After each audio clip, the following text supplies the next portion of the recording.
All right. Call the meeting to order. Council meeting adoption of the agenda is in order. Move. Second. On adoption, all those in favor? Motion's carried. On delegations, we do have minutes from our regular council meeting of March 19th for approval. Move. Second. On approval, all those in favor? Motion's carried. And our committee of the whole meeting minutes of March 26th for receipt. Move. All those in favor? Motion's carried. No committee reports, manager report for receipt. Move. Second. On receipt, all those in favor? Motion is carried. Any questions arising to that? Seeing none. Move on to special reports from our staff. We have to get ready for the upcoming election in November, so two recommendations for coming forward pursuant to sections 41, 1 and 2 of the local government. How about the regional district minutes? Oh, did I get it out of order? I had that old version, sorry. We'll move receipt of both of those. I had the previous version. There goes the record. Okay, let's do that. Regional district minutes for receipt. Move. Those in favor? Motion's carried. Okay, coming back to election appointments. Sections 41 and 2 of the Local Government Act require that we appoint a chief election officer for the election, and the recommendations that Shelley Russman be appointed with the power to appoint other election officials as required for the administration and conduct of the 2014 general local election. Move. Second. Okay, all those in favor? Motion's carried. You got the job. And Not for it. her deputy chief election officer, Suzanne Casanova, a member of our staff. Move. Second. All in favor? Motion's carried. Alrighty. So no other items of new business, and we have correspondence. First of all, a letter from Shelby Nielsen Move receipt. Second. on receipt. All in favor? Motion's carried. I guess she is a student. I work at Cole Rob Road and looking to make some comment on how young people have more say in our community. She's 10 years of age, so we certainly should commend her for writing that letter to us. And, we did, through our OCP process, try to engage the youth. I think we had several sessions in the schools. And we do have a member of our advisory planning commission that's from Highland School. But any other comments? Yes, Barbara. Well, I was very impressed by the letter, very well written and articulate. And her solution is the Comox Kids Council. So, I certainly would like to discourage them in that. I'm not sure how it could work, but I'd be certainly willing to entertain the idea if someone could come up with a format that worked, maybe through the school board. The school board might want to tackle that too. But, Yeah, certainly. I mean, I know that members of different classes have come in here to talk about civics, and that's part of their curriculum, both elementary and high school levels. So it's a possibility that could ensue. You guys have also had the Girl Guides. So there's been talk in the past about a youth council, but it's never really gone anywhere. The challenge with keeping one of those going is that people obviously get older and move on. So it may be something that we look at perhaps even after the election that the new council might want to consider. And maybe we could forward this to the school board too. They may Sure, we'll have do an that. We'll idea do a of- letter receiving it and acknowledging a few things that we've done, and then perhaps, I'm not sure whether the teacher was aware of the student's letter, so certainly wouldn't hurt to send that to the school. All right, anything further? Seeing none, we'll move on to the other letter that's on our agenda. It's from the Record newspaper. Move receipt. Thank you. Second. And I'll just get receipt. All those in favor? Motion's carried. Get our CAO just to update us where we are with Multi-Material BC, otherwise known as MMBC. Thanks, Your Worship.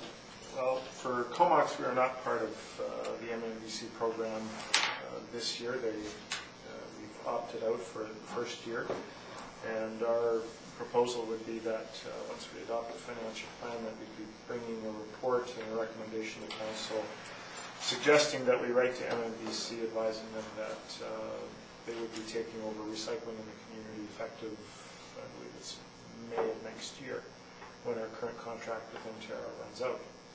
So we're not in the same position as, say, the city of Courtenay is, who are part of the MMBC program in the current stage. And just refresh us what that means for the town and its taxpayers? And Uh, then take over? When they do take over, they would be responsible, MMBC would be responsible for the costs of recycling. So we have built into the financial plan that you'll see next week that we won't be recovering those costs from the taxpayer, but MMBC will be doing it directly. They'll be recovering it from the producers. From the producers, so there won't be a hit to our taxpayers. And will there still be incentives paid to the town? No, No. no incentive, but at the same time, no cost. Okay, gotcha. Anything further on that? Councilor Price? Well, I think the letter raises a good point when it speaks to that other areas, other provinces have dealt with this issue and have not penalised newsprint and seen it as a product rather than a wrapping, which was the recycling project was aimed at reducing wrapping and making industry responsible. So I think it's a good request, and I would support the town writing to the Premier and asking for a review to consider the issues raised in this letter. I would So move that'd be your motion? Okay, is there a second for that? I'll second it. Discussion? I don't have anything specific to say, except that as the date is approaching, there are more and more concerns coming. And I know the UCN has a committee working on it, but I'm not sure that this has been a good decision, so.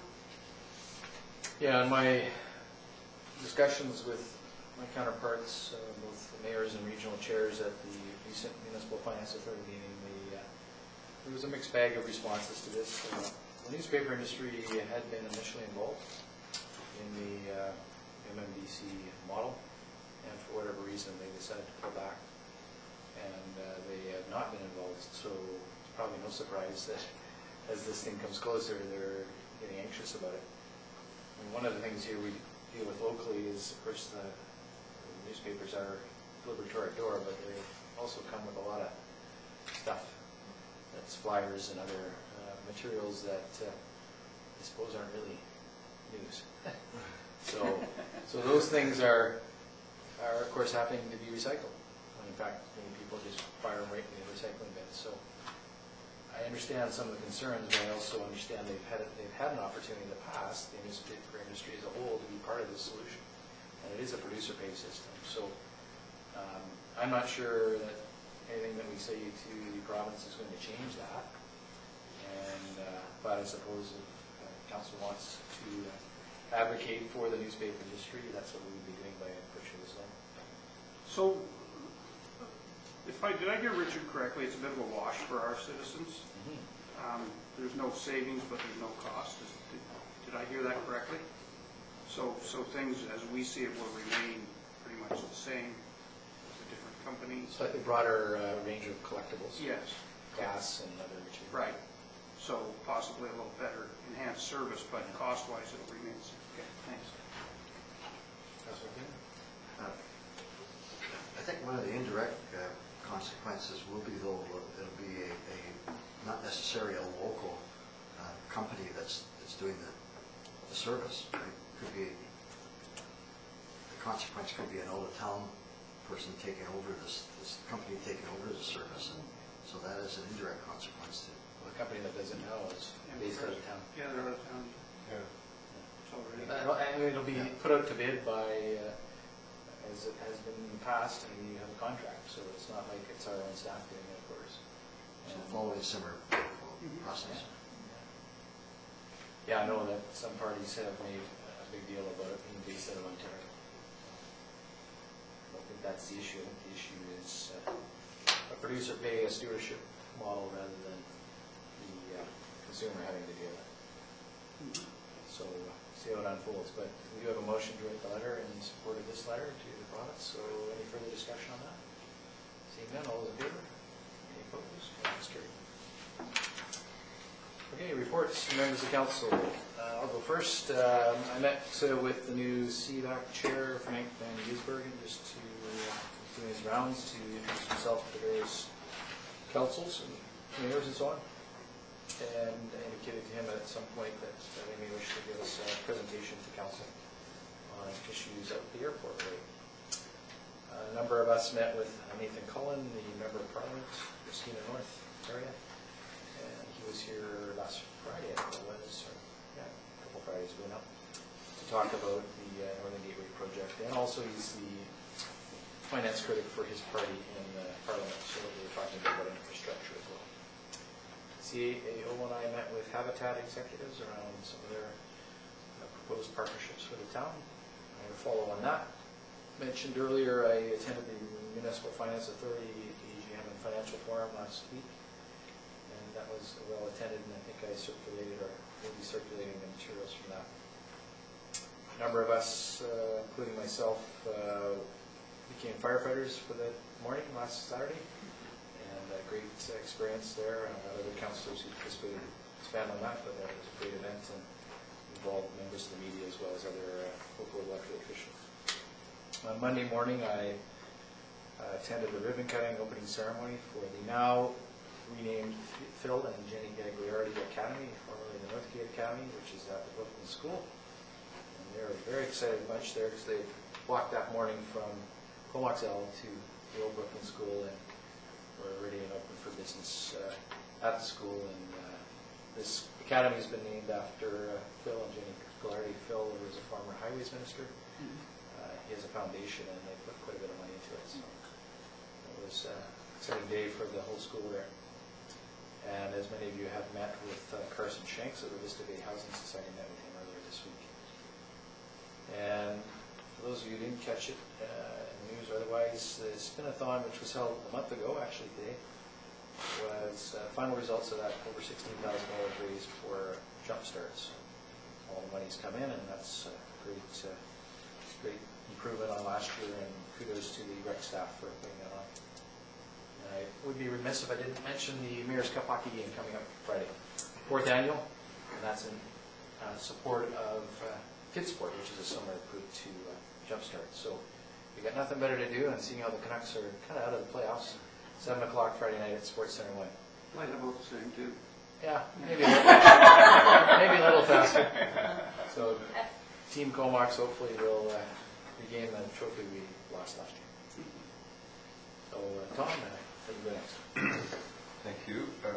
Well, as many of you know, I've been away for a while, so the only thing I've done since the last time we met was I attended the Committee of the Whole meeting here last Wednesday. So that's all. But I was in the Spinathon. Yes, you were. Yes. Early morning shift. My greatest achievement there was that I went further than Hugh McKinnon. Not saying much. I thought they were stationary. Councilor McKinnon? Yes, just quickly, I went to the Student Youth Fire Camp there last Friday with a number of other councillors, and great turnout there. Met in the council chambers with the federal MP Nathan Cullen, with the mayor and some other councillors. Saturday, March 22nd, yes, I would say a rep for the town at the John's Independent Grocery, where they went for an attempt at a Guinness World Book of Records. And there was 1,000 stores across the country cutting $1,000 blocks of cheese. Why I was invited to this, I'm not sure, but I did witness, I think, a Guinness World Book of Records on behalf of the town, so that was new. On March 28th, I was the rep at the town meeting in Cumberland Council Chambers regarding the acquisition of Maple Lake. On the 29th, I went to Nanaimo for the Vancouver Island Regional Library Board meeting. And on Monday, attended a retirement tea at the Comox Library for a longtime Comox Library employee, Lita Lessinger.